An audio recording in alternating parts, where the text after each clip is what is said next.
Quoi? Tu me demandes comment prient les gens normaux? Bah oui, la dernière fois, on avait entendu Camille et tout, mais si j'ai bien compris, c'est une prière plutôt exceptionnelle quand on a besoin de demander quelque chose. Et puis après, il y a eu l'abbé Pierre, mais c'est un prêtre, il a la même prière donc que les moines et les religieuses, si j'ai bien tout capté. Mais quand même, tous les chrétiens, ils prient pas autant. Tuto prière. À quoi ça ressemble donc la prière au quotidien d'un chrétien, d'un laïc, de quelqu'un qui n'a pas forcément été consacré? Eh bien en fait on en revient tout simplement au mantra de notre premier épisode.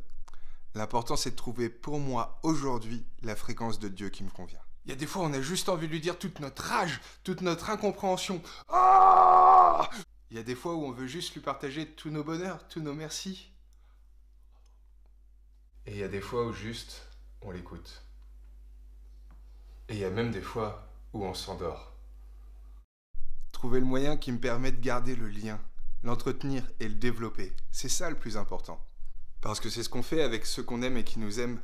Et pourquoi on le fait? Parce qu'au final, ça nous fait du bien à nous et ça leur fait du bien à eux.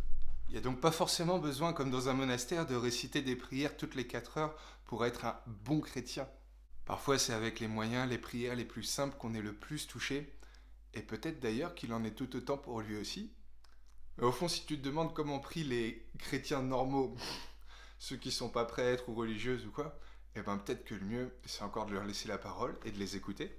Je connais une jeune demoiselle, elle s'appelle Anaïs, elle est au lycée, et c'est par des moyens somme toute assez simples qu'elle s'est mise à avoir une prière au quotidien, chaque jour. Et je crois que, comme elle le dit elle-même, et je peux en témoigner, bah ça a changé sa vie. Hello les amis, j'espère que vous allez tous très bien en cette période assez difficile pour tout le monde. Aujourd'hui, j'aimerais vous parler de mes 3 différentes façons de prier. Donc, ma première façon de prier, c'est quand je suis d'humeur à méditer, je me lis un court passage du Nouveau Testament ou de l'Évangile du jour et pour ensuite le rapporter à ma vie. Mais Anaïs, on le trouve où l'Évangile du jour? Petite astuce, pour trouver l'Évangile du jour, c'est très simple. Il suffit d'aller dans la barre de recherche de Google et taper Évangile du jour.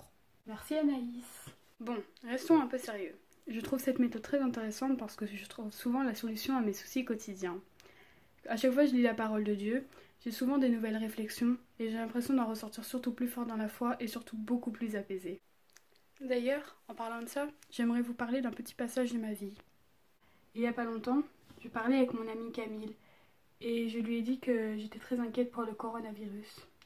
Et il m'a conseillé de lire le chapitre 6 de l'Évangile selon saint Matthieu. Ce court passage parle qu'il ne faut pas s'inquiéter dans la vie. En lisant ce passage, je me suis tout de suite sentie plus apaisée. Et d'ailleurs, je vous le conseille à tous pendant cette période assez difficile.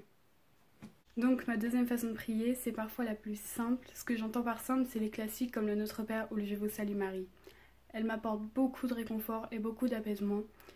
Et elles me servent surtout quand je suis fatiguée ou quand j'ai vraiment pas le moral à prier.